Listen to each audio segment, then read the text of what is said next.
જૂના ડીસા ખાતે ડીસાવળ 100 ગામ રોહિત સમાજનો સમૂહ લગ્નોત્સવ યોજાયો।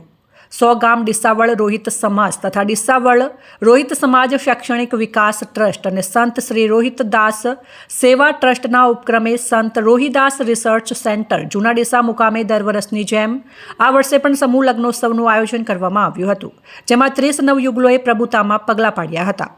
ડીસાવળ રોહિત સમાજના પંચ પટેલ બબાભાઈ પુનડિયાના અધ્યક્ષસ્થાને આયોજિત સમૂહ લગ્નોત્સવમાં મુખ્ય મહેમાન તરીકે ડીસાના ધારાસભ્ય પ્રવીણભાઈ માળી, પૂર્વ સાંસદ દિનેશભાઈ અનાવાડિયા, ભોજનદાતા દિનેશભાઈ પુનડિયા, ડીવાયએસપી સમાજના આગેવાન અશ્વિનભાઈ પરમાર, મુકેશભાઈ સોલંકી, સોનાજી ચૌહાણ, મણીલાલ ધોકડિયા, રમેશભાઈ વારેચા, ભીખાભાઈ સોલંકી, સોમાભાઈ વાઘેલા અને 100 ગામ ડીસાવળ રોહિત સમાજના અગ્રણીઓ ઉપસ્થિત રહ્યા હતા।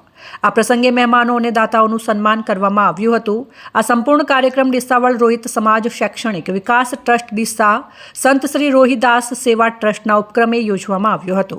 ટ્રસ્ટના પ્રમુખ વિક્રમભાઈ સોલંકી, જગમાલભાઈ સોયલા, વેલાભાઈ ઢુવા, ચેલાભાઈ છત્રાલિયા, દશરથભાઈ પાલડી, ગણેશભાઈ વડાવળ, હિતેશભાઈ સોલંકી તેમજ નામી અનામી તમામ આગેવાનોની ઉપસ્થિતિમાં DRSની સંપૂર્ણ કારોબારી ટીમે છેલ્લા 1 મહિનાથી આ કાર્યક્રમને સફળ બનાવવા રાત દિવસ મહેનત કરી હતી।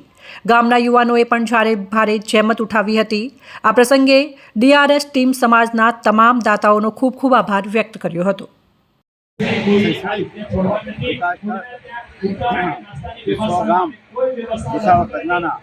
लगन 8वां समूह लगन है। समाजना आशीर्वादथी 30 लगन थया छे અને આવા રિવાજો નીકળે અને સમાજમાં સારામાં સારા સમૂહ લગ્ન થાય એવી દિયાવળ સમાજના આગેવાનો અને ડીસાવળ પ્રજ્ઞા આગેવાનો ખૂબ ખૂબ અભિનંદન અને ખૂબ ખૂબ એમને આશીર્વાદ આપે છે। આજનો પ્રસંગ છે સમૂહ લગ્નનો। મારી સમાજના